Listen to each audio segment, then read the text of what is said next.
Jay-Z, whose real name is C. Carter, is now being accused of dragging and a 13-year-old girl at an afterparty following the 2000 Video Music Awards in New York City. That's when I start saying crazy stuff, B, because I go, oh, that's should big homie Beyonce jumped down on you. She jumped down, she was like on a windowsill, right? We was in Vegas, she said, come on, I'm talking to her. She jumped down, she was like, and I'm like, wait, what is she doing? 50 Cent just dropped a bombshell hinting at a connection between Beyonce and Jay-Z to one of the music industry's darkest accusations. It's tough for me to say some of this, I sound like a hater, but I don't care. As Jay-Z faces shocking new lawsuits, fans can't help but wonder, how deep does this rabbit hole go? Could Beyonce have known and even helped? And does this connect to whispers of her scouting for younger talent, her beauty and how beautiful she was? And then I listened to her music, and I loved her music. She's incredibly talented. I think she's what every female artist should strive to be like. 50 Cent's comments have fueled a firestorm, but the biggest question remains, why is Beyonce always so quick to defend Jay-Z at all times? Beyond jumped down on you, she jumped down, she was like on a windowsill, right? We was in Vegas, she said, come on, I'm talking to her. She jumped down, she was like, and I'm like, wait, what is you doing?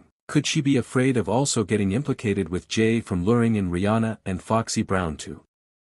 Shocking allegations about their desire for power and control in Hollywood. The dots are connecting and the story is explosive. Let's break it all down. Jay-Z was recently accused of the unspeakable lawsuit accuses him of ring a 13-year-old girl with Sean Diddy Combs at a house party more than 2 decades ago. Following the allegations, Jay-Z and his family made their first public appearance, and fellow rapper 50 Cent wasted no time mocking him for it, with wife Beyonce, daughter Blue Ivy Carter, and mother-in-law Tina Knowles by his side. Jay-Z walked the red carpet of the Mufasa premiere in Hollywood, California on Monday, December 9.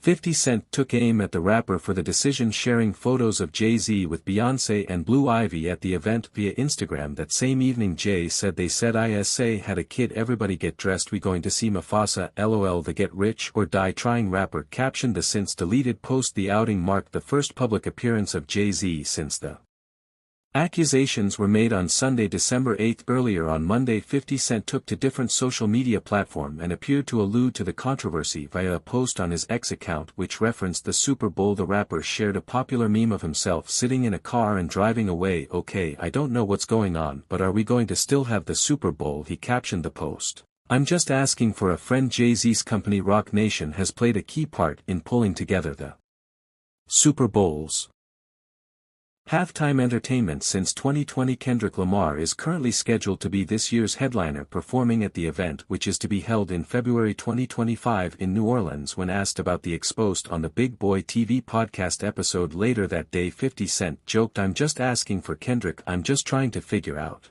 if we're still doing everything. He explained that he believed the NFL might want to cut ties after the allegations, adding they will fall back. The NFL, they won't necessarily be associated with that. However, if there is one person who is determined to protect Jay-Z, it's Beyonce. In a said conversation with podcast The Breakfast Club, 50 Cent once talked about how he met Beyonce in Vegas before claiming the Halo singer jumped out as she was ready to fight for Jay-Z. So Beyonce jumped down on you, she jumped down, she was like on a windowsill, right? We was in Vegas, she said, I come over, I'm talking to her. She jumped out, she was like, and I'm like, wait, what is you doing?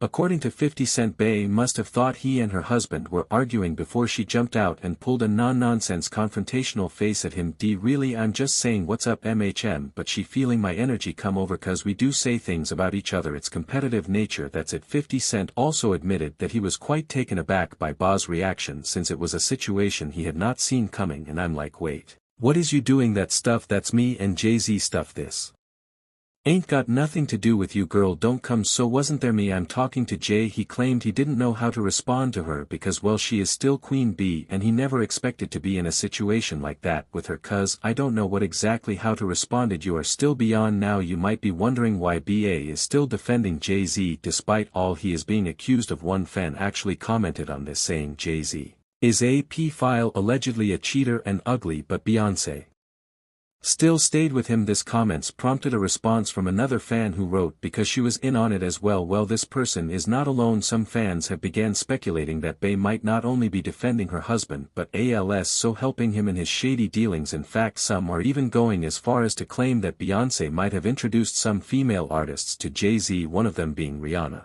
When Rihanna started out, she was actually a huge fan of BEYONCE, just like millions of people back in the day. Her beauty and how beautiful she was, and then I listened to her music and I loved her music. She's incredibly talented. I think she's what every female artist she's street to be off street to be like. Well, that was until she discovered the true colors of the Carters. For years there have been whispers that Jay-Z's relationship with Rihanna was far from professional. Back in 2009, Chris Brown pleaded guilty to assaulting Rihanna, a shocking event that captured global headlines. But beneath the surface there was another story that Chris later revealed. He claimed that Rihanna had given him herpes, which was the catalyst for much of the tension between them. According to Brown's $10 million pro complaint, he alleged that Rihanna failed to disclose her condition, and when he threatened to take legal action, things escalated. Brown claimed that Rihanna then attacked herself and made it appear as though he was the one who assaulted her, flipping the narrative entirely. In his lawsuit, Chris stated that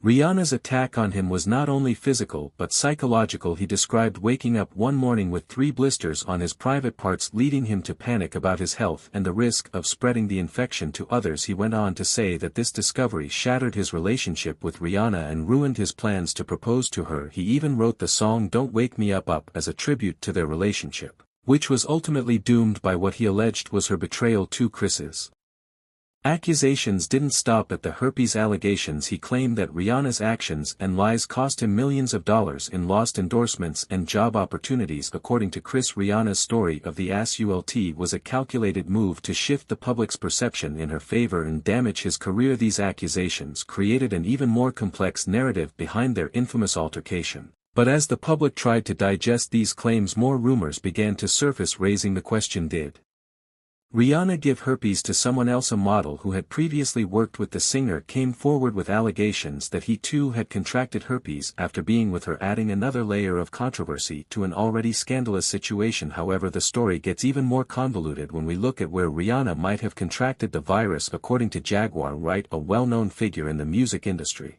who has never been shy about exposing dark secrets, the source of Rihanna's hers infection may have been Jay-Z. People don't understand what happened that night, and that's because Jay-Z worked so hard to change the narrative of that night. Now, Rihanna was only 14-15 when he started her and signed at a Death Jam. It's clear to say that the herpes that she had came from the person she had been most involved with, and that was Sean Carter. Jaguar Wright claimed that Jay-Z's involvement with numerous women, including younger artists like Rihanna, may have led to him contracting herpes and then passing it along. Wright's statement suggests that Jay-Z had an affair with Rihanna in her early years at the Jam when he was a mentor to the budding star. If true, this would place Jay-Z at the center of the entire scandal, connecting the dots between his alleged affairs and Chris Brown's claims of attracting herpes from Rihanna. This allegation fits into a larger narrative about Jay-Z's rumored infidelity, which has long been a point of speculation in the media. Jay-Z's own admission of infidelity